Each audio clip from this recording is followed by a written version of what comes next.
Good morning and welcome. Welcome to everyone joining us virtually, for it is good to be together in all the ways that we do. We gather as Madison Unitarian Universalists, members and friends of First Unitarian Society, James Reeb Unitarian Universalist Congregation, and Prairie Unitarian Universalist Society.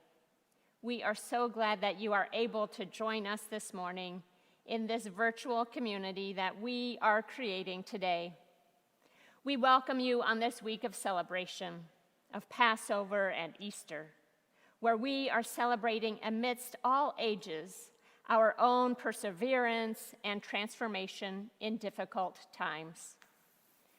As Unitarian Universalists, we are called by love to cultivate relationships, to nurture mind and spirit, and grow justice in the world.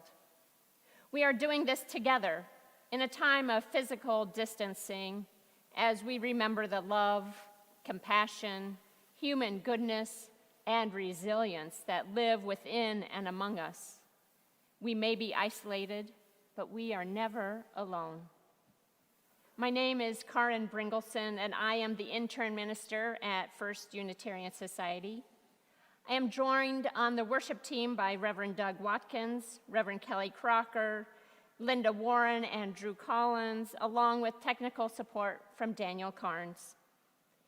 After service today, we invite you to build community by attending one of the virtual coffee hours offered over Zoom. We'll give you those details later in the service. And in a moment, we will be lighting our chalice, and I hope you will find a candle or chalice at home or even on the UUA's Worship Web app, so that the lights of our chalice flames are burning brightly throughout our wider community. I invite you now into a time of silence as we become fully centered in this time.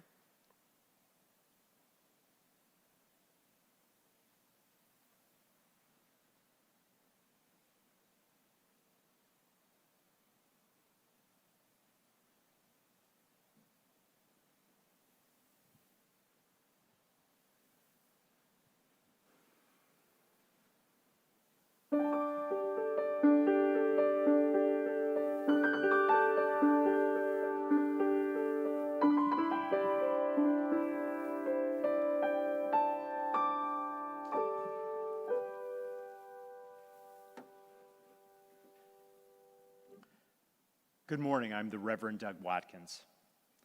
Our opening words are written by Evan Carvel-Ziemer. If we lived in another climate, our souls might speak other languages. We might speak oasis or permafrost, dry season or monsoon. But our souls speak spring. Our souls speak green shoots pushing through last year's leaves. Our souls speak flower buds stretching to sun.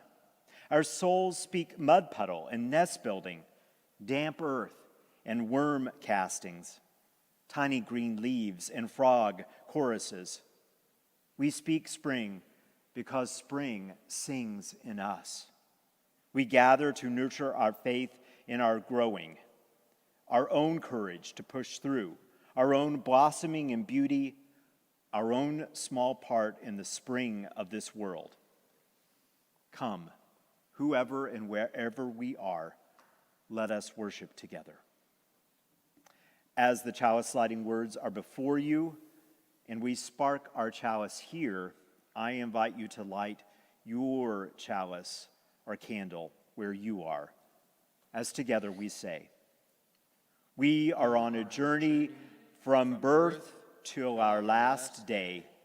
The path may be hard, but with the light cast by this chalice, may we find the way together. We will sing now James Reeb's response, May the light which is before you. May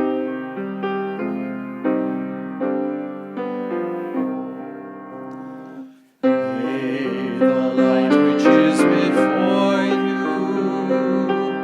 nurture and sustain the light.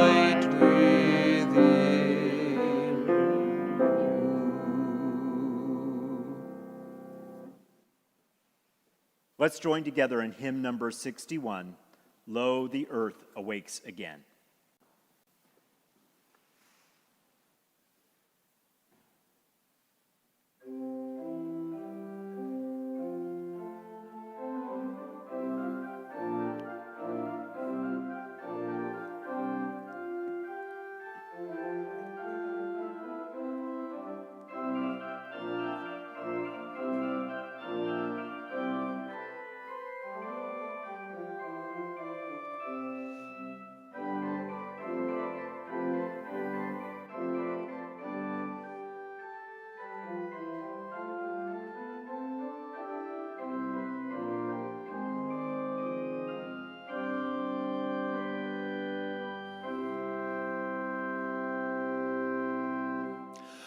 Lo, the earth awakes again, Alleluia. From the winter's bond and pain, Alleluia.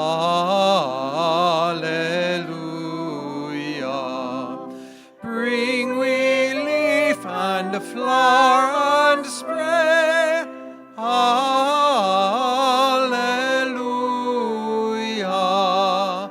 to adorn this happy day, Alleluia.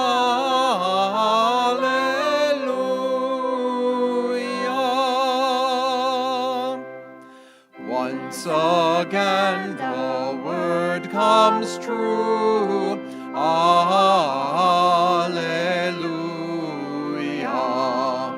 All the earth shall be made new, Alleluia.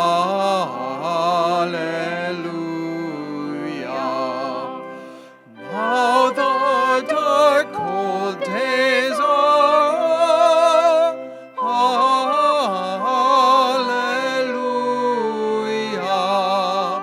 Spring and gladness are before, Alleluia.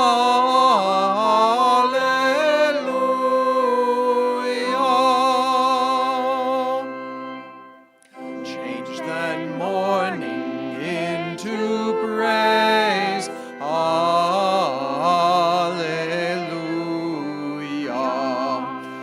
And for dirges anthems raise, Alleluia.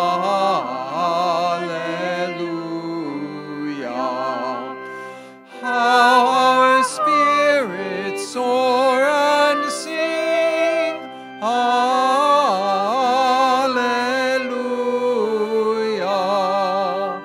Our hearts leap with a spring, Alleluia.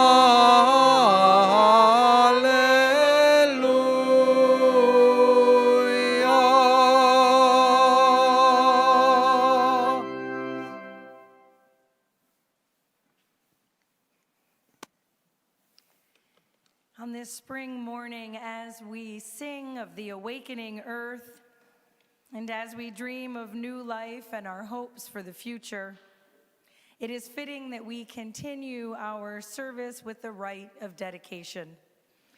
We are deeply grateful to the Eberhardy family for allowing us this opportunity to dedicate their child virtually this morning. Today it is our cherished assignment to welcome and pledge our care to Ian Elliott Allen Eberhardy. Today we are all more than casual witnesses to life's gifts and nature's marvelous creations. We are all being invited to share the joy which these parents take in their child to enter more fully into their lives. We continue with this time-honored ritual because children are our present delight. By them, we are reminded of life's small joys and wisdoms and reminded of our responsibility to care for all children. Here in this community, we strive to be a place where all children will find ears to listen, arms to embrace, a world of experience to encourage their inquiring minds. We are blessed by their presence among us, and pray that our lives will be a blessing to them. And now, will you please join in the pledge of dedication that is on the screen before you? Together we say, For the gift of childhood, whose innocence, laughter, and curiosity brings hope, joy, and new understanding into our lives, we lift thankful hearts. We welcome Ian into this spiritual community and extend to his parents our love and support in the joys and challenges of caregiving. As this child grows, we will share with him our insights, our values, and our dreams, that he may enjoy the rich benefits of our religious heritage. Thank you. And now I invite all of you children watching to join together in your own pledge to Ian. Today, we welcome Ian into our first Unitarian Society family. We promise to welcome him with kindness, to make a home with him here, to create a place of love and acceptance for Ian and for all of his friends. And now to Ian's parents, Adrian and Luke Eberhardy. Today, you are making this promise to your child that you will provide an environment both of security and challenge in which this young soul will grow. You commit yourselves to promote his physical, emotional, and spiritual well-being. You also pledge to respect as well as protect this child and bestow your love as a free and unmerited gift. You also take this opportunity to reaffirm your commitment to one another as partners in life and in parenting. There are several friends and family members watching with Ian today. His siblings Seth and Lucy Eberhardy, his grandparents Steve and Sue Allen, and Carol and Eric Eberhardy, and his godparents Brian Wolf, Eric Nelson, Michael Baird, Courtney Eberhardy, and Ed Eberhardy. Today, all of you take upon yourselves the privilege and responsibility to nurture, defend, and support the inherent worth and dignity of this child to whom you bear a special relationship. You pledge yourselves to encourage him to grow in freedom and spirit and to always seek the truth. You also pledge to him to grow in love for the larger human family and to love and respect the larger community of life to which we all belong. We thank you for making this sacred promise to Ian and his family today. In the act of dedication, we traditionally use the symbolism of water as a sign of our common heritage. There's no suggestion here of a washing away of inherited sin. Children come into this world with the limitations natural to our species, but they arrive here innocent. Water here stands for vitality. It is the essence of life, the foundation of being. Its use here reminds us of our common bond with all-embracing, ever-sustaining nature. Today we know that Adrian and Luke are blessing the child with the water of their home. We know that he is being blessed with the love of home, of family, and of community. This child's name is Ian Elliott Allen Eberhardy. Ian, as your parents bless you with their love, we dedicate you in the name of truth, the promise of love, and the fellowship of this society. May you be granted clarity of thought, integrity of speech, and a compassionate heart. As a token of his dedication, we have already given Ian a rosebud, and we have a photo of him here. This rosebud is a fragrant symbol of beauty, promise, and love. This rose has no thorns, symbolizing the better world we would give our children if it were in our power. While we know that the world is not altogether as lovely as this rosebud, we hope that Ian will learn to recognize the beauty and goodness which does exist, and that he will grow in wisdom and compassion, adding his own beauty to the world. Ian, as that flower unfolds in all its natural beauty, so may your life unfold. Also, as a remembrance of his dedication, we gave to Ian a blanket, a gift from the members of our shawl ministry program. You can see him with his blanket on your screen. Ian, we hope that when you see this blanket, you will be reminded of the warmth, the support, and the love of this community for you and for your family. Today we dedicate this child. May we also dedicate ourselves this day as we contemplate the miracle of new life, as we renew in our hearts a sense of wonder and joy. May we be stirred to a new and fresh awareness of the sacredness of life and of the divine promise of childhood. May we pledge to build a community in which all our children will grow surrounded by beauty, embraced by love, and cradled in the arms of peace. May we pass on the light of compassion and courage, and may that light burn brightly within us all. Welcome, Ian. And now, we invite all of you to sing together our next hymn, number 338, I Seek the Spirit of a Child.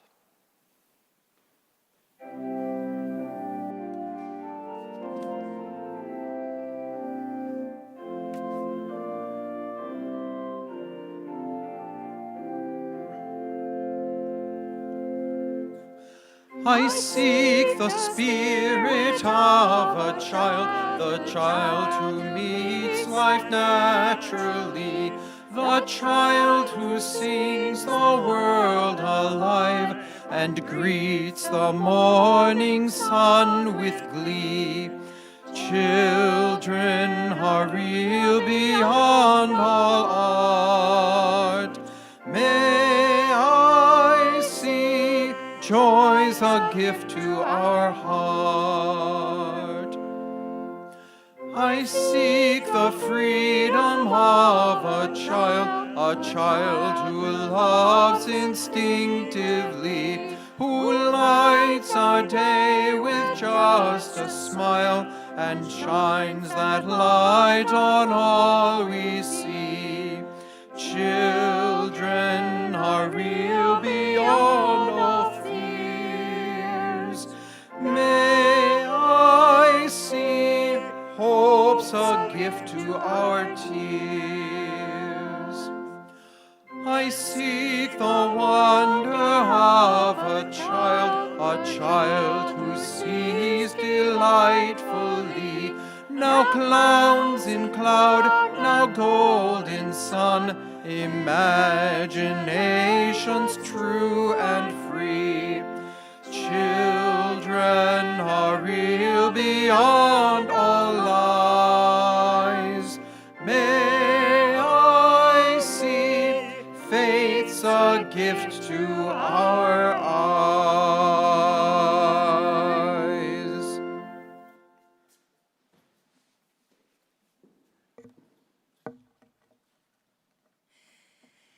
On this Easter morning, I'm going to share with you one of my favorite childhood Easter stories, one that my parents would pull out every year around this time. Deep in the woods where the briar bushes grow lies Bunnyville, a busy little bunny rabbit town.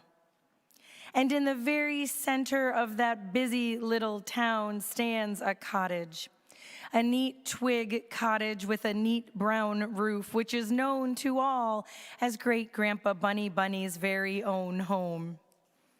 Great-Grandpa Bunny Bunny, as everybody knows, was the ancestral founder of the town, which is a very fine thing to be. Great-Grandpa Bunny Bunny knew many wonderful stories. He liked to tell the young bunnies who gathered round how he and Mrs. Bunny Bunny, when they were very young, had found that very briar patch and had built themselves that very same little twig house. It was a happy life they lived there deep in the woods, bringing up their bunny family in that little house of twigs. And of course, Grandpa Bunny Bunny was busy at his job, decorating Easter eggs. As the children grew, they helped to paint the eggs. Soon they were all grown up with families of their own, and they built a ring of their own houses all around their parents' home. By and by, they had a town there, and they called it Bunnyville. Now, Grandpa Bunny Bunny had lots of help painting eggs, so much that he began to look for other jobs to do. He taught some of the young folks to paint the flowers in the woods. They tried out some new shades of green on mosses and ferns. They made the woods so beautiful that people who went walking there marveled at the colors as they talked amongst themselves. The soil must be especially rich, they said, or the rainfall especially wet. And the bunnies would hear them and silently laugh, for they knew it was all Grandpa Bunny Bunny's doing. Years went by. Now there were still more families in Bunnyville, and Grandpa Bunny Bunny had grown to be Great-Grandpa Bunny Bunny, for that is how things go. He still supervised all the egg painting, and he watched over the work on the flowers every spring. But now he had so much help that between times he looked for other jobs to do. He taught some of the bunnies to paint the autumn leaves, purple for the gum trees, yellow for the elms, patterns in scarlet for the sugar maple trees. Through the woods they scampered with their brushes and their pails of paint. And the people who went walking there would say among themselves, "Never has there been such color in these woods. The fall nights must have been especially frosty hereabouts." And the bunnies would hear them and silently laugh, for they knew it was all their great-grandpa's plan. And so it went as the seasons rolled around. Each season saw more and more bunnies in that busy Bunnyville, and Great-Grandpa was busy finding jobs for them, too. He taught them in winter to paint shadows on the snow and to draw pictures in frost on wintry window panes and to polish up the diamond lights on glittering icicles. Between times, he told stories to each crop of bunny youngsters round the cozy fire in his neat little twig home. The bunny children loved Great-Grandpa and his funny bunny tales, and they loved the new and different things he found for them to do. But at last it did seem as if he'd thought of everything. He even had crews of bunnies trained to paint the first tiny bugs of spring. He had teams who waited beside cocoons to touch up the wings of new butterflies. Others specialized in beetles, still others in creeping, crawling things. They had painted up that whole wild wood till it sparkled and it gleamed. And now the bunnies wondered, what would he think of next? Well, Great-Grandpa stayed at home a lot those days, and he thought, and he thought, and he thought. And at last he told a secret to that season's bunnies. "Children," Great-Grandpa Bunny Bunny said, "I am going away, and I'll tell you what my next job will be if you'll promise not to say a word about it." So the bunny children promised, and Great-Grandpa went away. The older bunnies missed him, and often they looked sad. But the bunny children only smiled and looked extremely wise, for they knew a secret they had promised not to tell. Then one day a windy rainstorm pelted down on Bunnyville. Everyone scampered speedily home and stayed cozy and dry in their house. After a while, the rain slowed down to single dripping drops. Then every front door opened and out the bunny children ran. "Oh, it's true," those bunnies shouted, and they did a dance. Great Grandpa's been at work again. Come see what he's done this time. And the people walking out that day looked up in pleased surprise. Have you ever, they cried, simply ever, seen a sunset so gorgeously bright? The little bunnies heard them and they chuckled silently, for they knew that it was all Great Grandpa Bunny Bunny's plan.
Our next story this morning is a Passover story entitled The Little Red Hen and the Passover Matzah.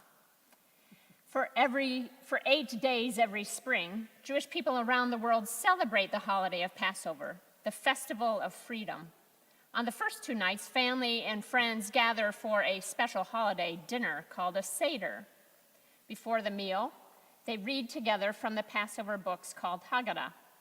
They sing and pray and tell an ancient story, and the special meal includes a special bread called matzah. And this book goes like this. The year was passing. The little red hen could feel the change of the seasons in the tips of her tail feathers. She could smell it in the barnyard air. She could see it in her calendar. "Oi, gewalt!" exclaimed the little red hen, thinking ahead to the spring. "Before I know it, it will be time for Passover. I will need some matzah for my Seder dinner, and that begins with some grains of wheat." In a corner of the chicken coop, the little red hen kept a small pile of grains safe from wind and water.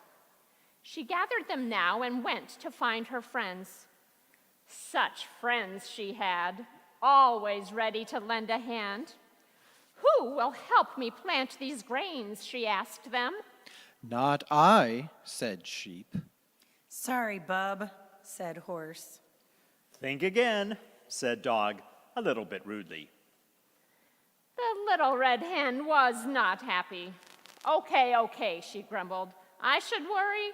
I'll just do it myself. And the little red hen planted those grains. Months passed. The sun shone, the rain fell, and the grain grew tall. The little red hen waited patiently. Finally, there was a field of wheat ready to be harvested. The little red hen went to find her friends. This time she was sure they would lend a hand. Who will help me cut the wheat? She asked. Not I, said Sheep. Sorry, Bub, said Horse. Think again, said Dog, a little bit rudely. We're your friends, not your servants. The little red hen was definitely not happy. Friends, schmens, she muttered. I'll just do it myself. And the little red hen cut the wheat. The wheat was ready for the mill. The little red hen gathered it together and went to find her friends. They won't disappoint me again, she told herself confidently. Who will help me carry this wheat to the mill? She asked them. Not I, said Sheep. Sorry, Bub, said Horse. Think again, said Dog, a little bit rudely. We're resting.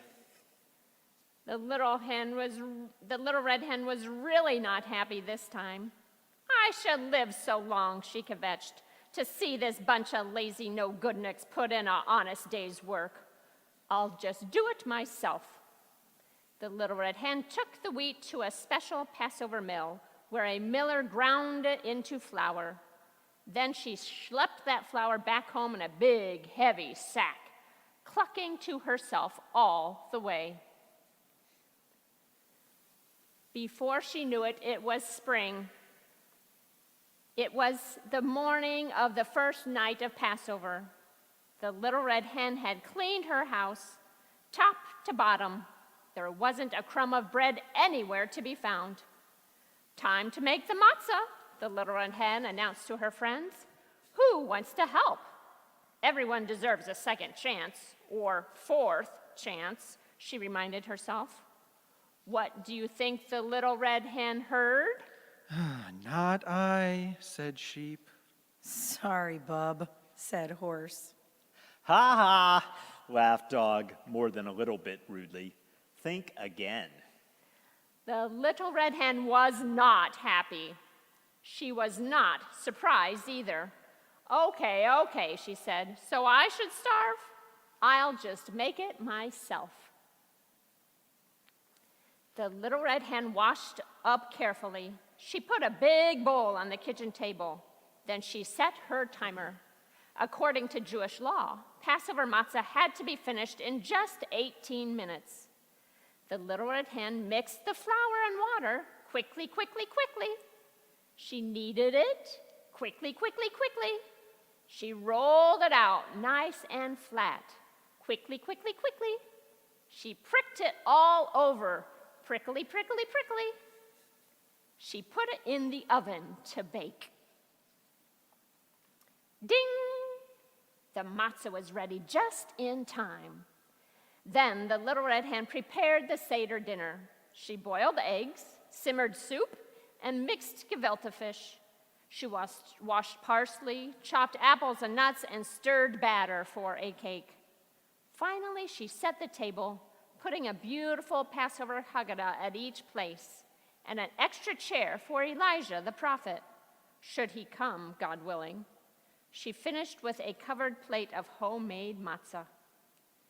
The little red hen sat in a chair and waited. When the sun began to set in the evening sky, there was a knock at the door. Guess who was standing there? Bah. Nay. Woof. We're famished. They told the little red hen. What's for dinner?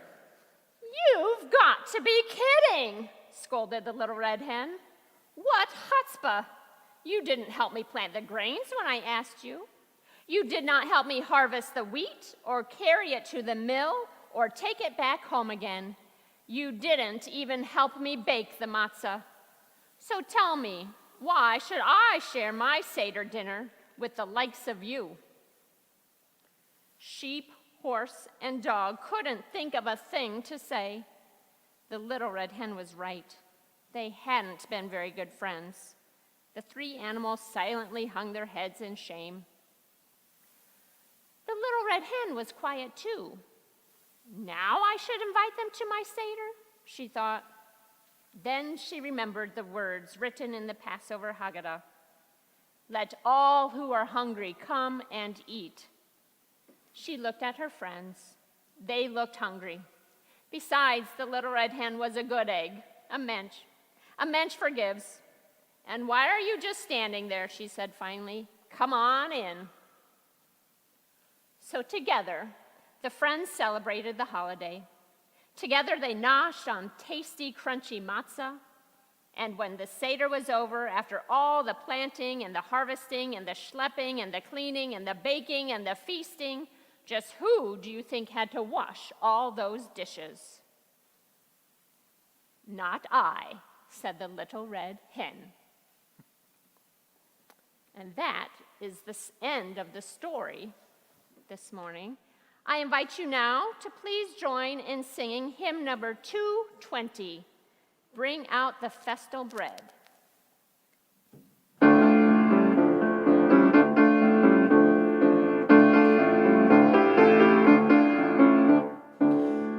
Bring out the festal bread and sing songs of freedom. Shout with the slaves who fled and sing songs of freedom.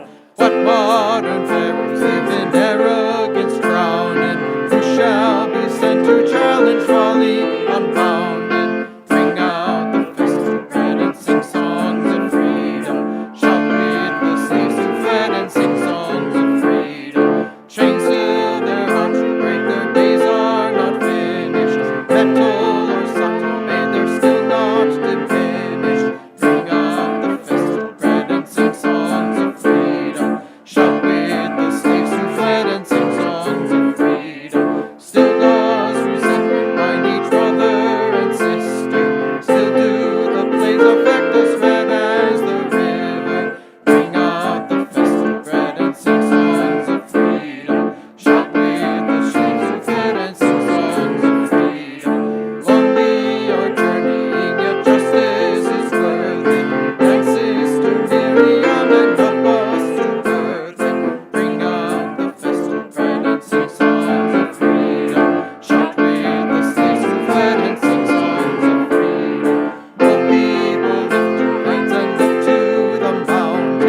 Bushes of flame still call us, rocks still gush fountains. Bring out the festal bread, sing songs of freedom. Shout with the slaves who fled and sing songs of freedom.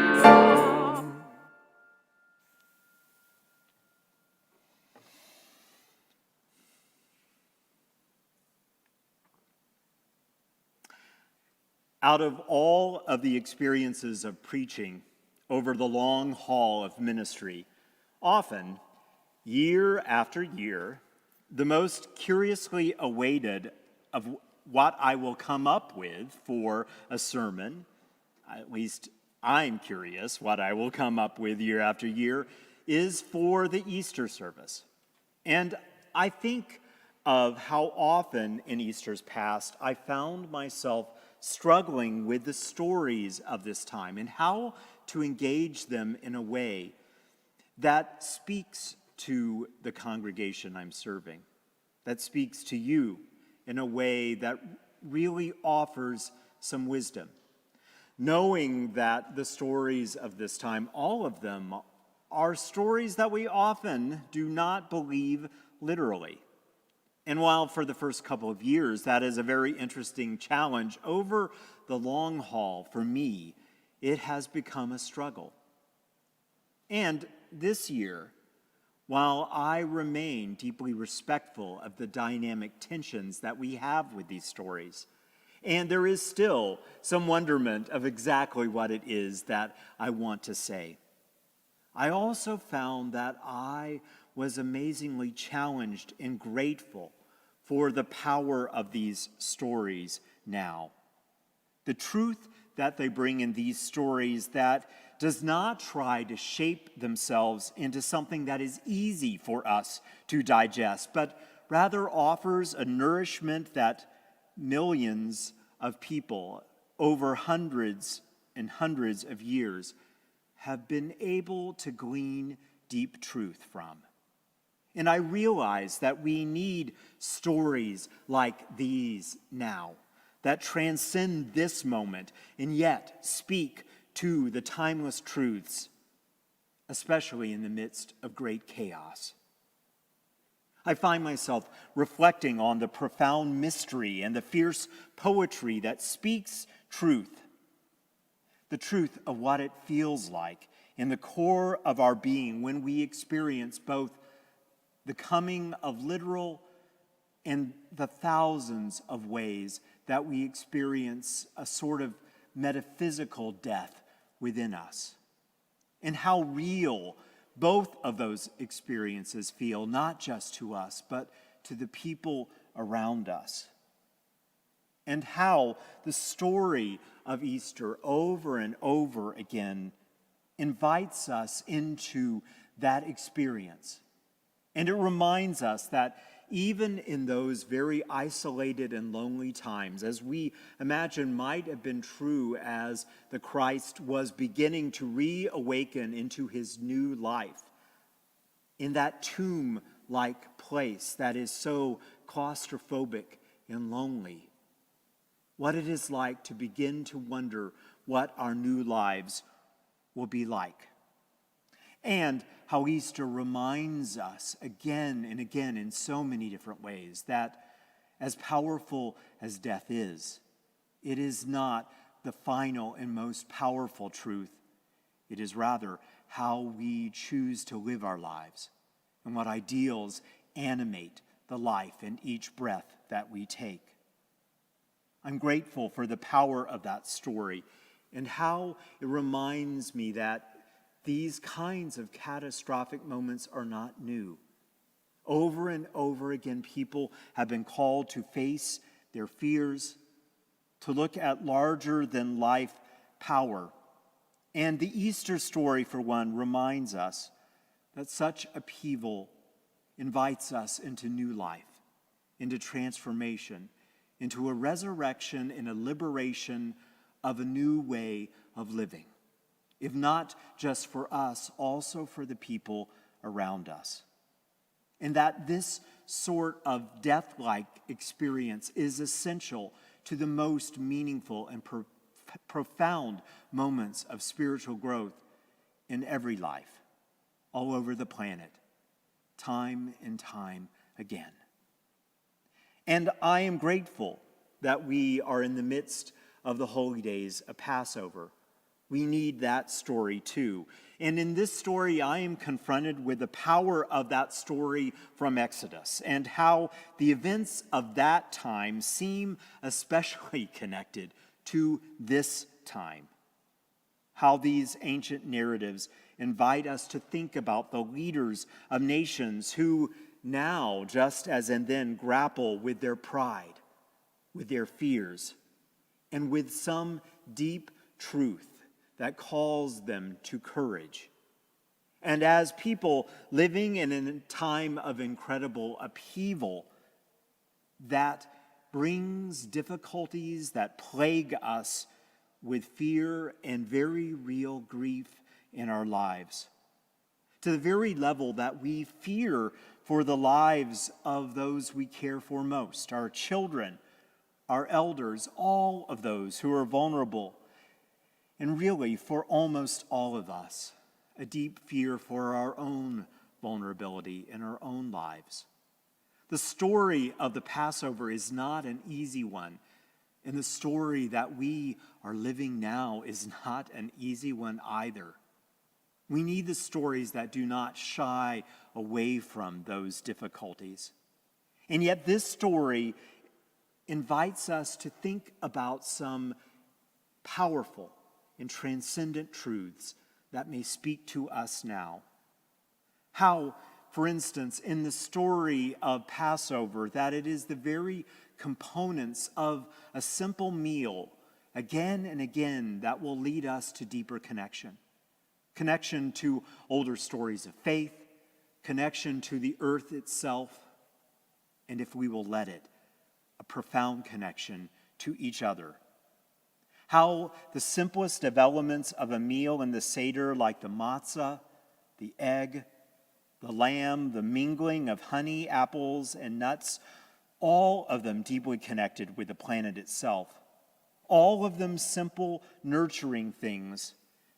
And in those simple things, if we turn our full heart and mind and imagination to them, those are the building blocks of a new life, of a deeper faith, of a more meaningful connection in love. These stories ask us to think about this time. These stories invite us not to simple truths, but very old and transcendent truths. They ask us to think about what it means to confront our fears, what it means to move into the heart of them and see what truths are present underneath them. It invites us, these stories, to understand that all of us are needed at the table. All who are hungry are invited to the table of our common humanity, our common citizenship on this planet together. And never has the truth of our deep interconnectedness, never has it been more powerful and life-changing than it is now. May those stories speak to us. May they call us to our own courage. May they call us to connect in love. Amen, and blessed be.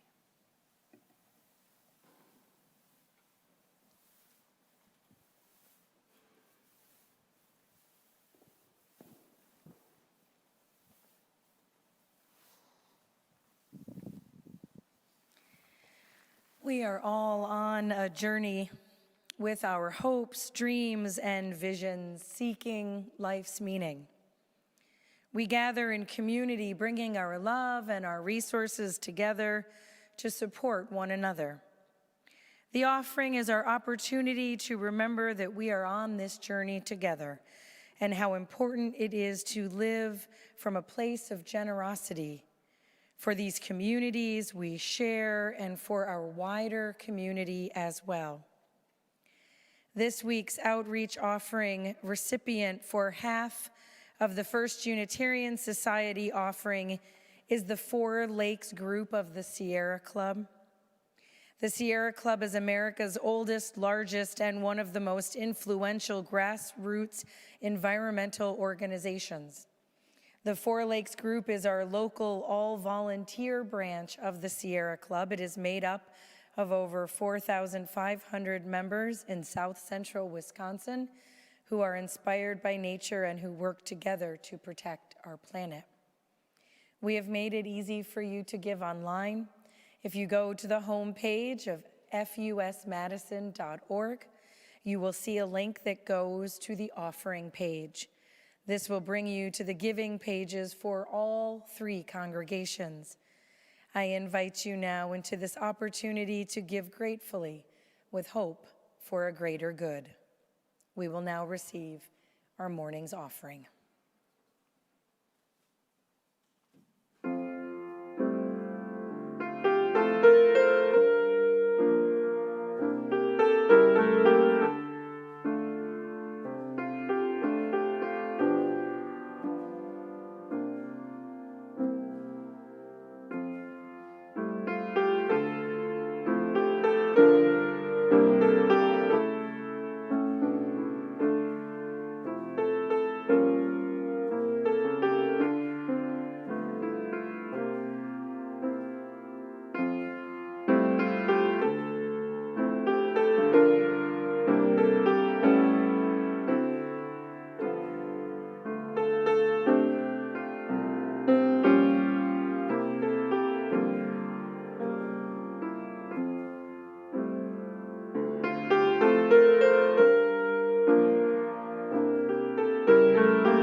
On this Easter morning and in the midst of Passover, still very much in the first part of spring, may we together, wherever we are, take a moment in meditation together to rest in the gifts of our life and the very gift of breath itself.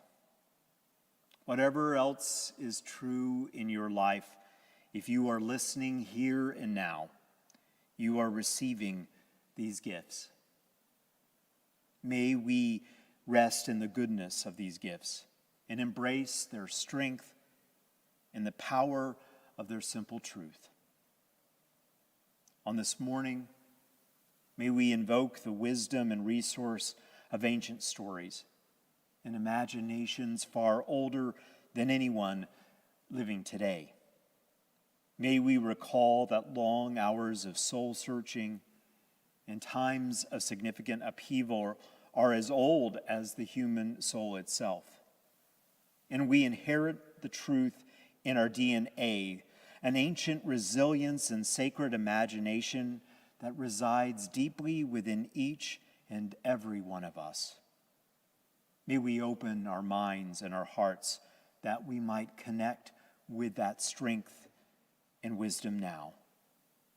Whether our days have been peaceful and blessedly quiet, long and anxious and tumultuous inside or out, filled with profound loneliness or grief, may each and every one of you be held by an ancient strength now. May you feel connected to those that love you and know the ways of your spirit. May you also believe in your own strength, your own wisdom, knowing that it is connected to something larger and older and deeper and will hold you through the tomb-like moments if they come. On this day, we think of Misty, who prepares for surgery and wish for her healing and strength. We think of Joy, whose mother died on Friday afternoon, and we hold her in our thoughts, and her family, and her mother's legacy. And we hold those who are sick and in need of healing. We embrace those who are celebrating and long for more connection to share the joy. We are with those who have lost their job and are worried for their financial health. We are grateful for those who offer their friendship, their support, for healthcare workers, and helping people of all kinds and nurturing souls in all places that do their healing work. We pause for a moment to light a candle to illuminate all of this and more. We invite you in our virtual coffee hours to share some of your joys and sorrows. But for now, we hold all of this in the warmth of our virtual community, bearing witness to our connection to the very spark of life itself, for which we remain humbled and grateful. Within the presence of life, we too are alive and strong. Amen, and blessed be. May we join our voices now in our closing hymn, hymn number 1064, Blue Boat Home.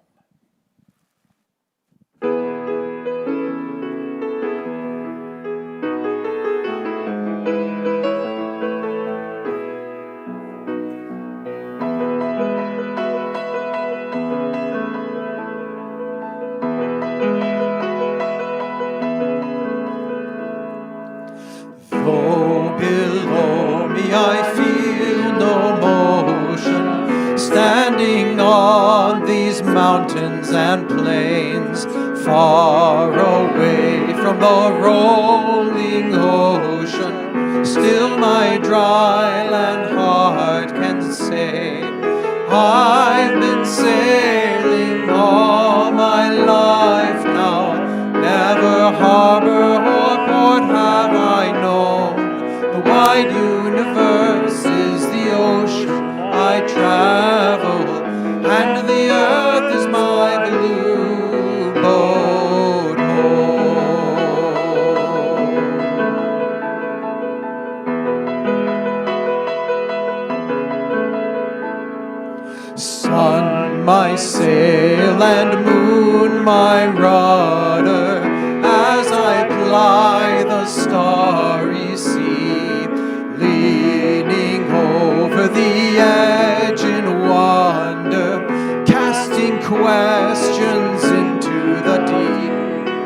drifting here with my ship's companions, all we kindred pilgrim souls, making our way by the lights of the heavens in our beautiful blue boat home. If you're still sitting down, you should stand up. One more verse. Let your neighbors hear you. I give thanks to the waves upholding me. Hail the great winds urging me on. Greet the infinite sea before me. Sing the sky my sailor's song. I was born upon the fathoms, never harbor port have I known.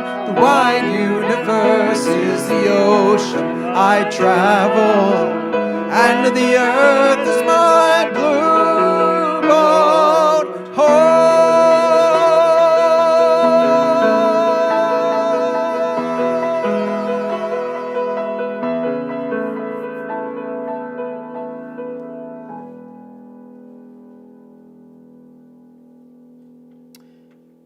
As we prepare to end our service, please remember that our virtual coffee hours will follow this service. With each of them, you need the meeting ID number, and some of them are password protected. If you write those down, you should be able to join each of the virtual coffee hours. As we prepare to move out into this holiday, may these ancient stories speak to us, speak to our hearts and minds their deeper truth, giving us courage and strength, but most of all, inviting us to feel deeply connected with what came before, what is with us now, and calling us into our future together. We extinguish this chalice, but not the light of deeper wisdom and ancient wisdom, not the warmth of human love, or the fire of our commitment to what matters most in life now. These will live in our lives. May you go forth in peace. But first, may we receive one more gift of music together in worship now.